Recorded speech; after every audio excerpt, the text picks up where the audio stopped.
Hello साथीहरू, हेर्नुहोस् त हामीले करेन्ट चाउचाउ बनाएका हौँ। खासै बनाउन आउँदैन मलाई, खानाको परिकार त्यतिक्कै बनाएको हो।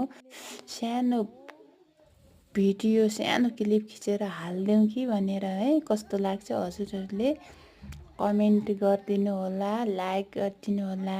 हामी अझै राम्रो बनाउने प्रयास गर्नेछौँ है। खासै बनाउँदैन, सामान्य हिसाबले बनाएको हो हामी।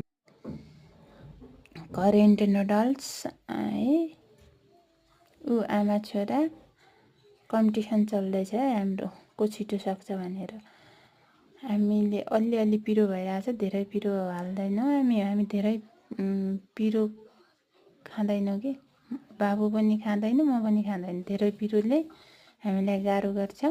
धेरै पिरो खानु राम्रो पनि होइन कि स्वास्थ्यको लागि। तैपनि कहिलेकाहीँ बाबुले खोज्छ कि कहिलेकाहीँ बनाइदिनुपर्छ। धेरै चाउचाउ खानु राम्रो कुरा होइन, बाहिरको खाना खानु। कहिलेकाहीँ त बच्चाले भन्छ बनाइदिनुपर्छ, तैपनि खासै आउँदैन। सामान्य हिसाबले बनाइदिएर बाबुलाई खुवाएको हामी आमा छोरा खाँदैछौँ। बाबुले पिरो भयो पानीमा है।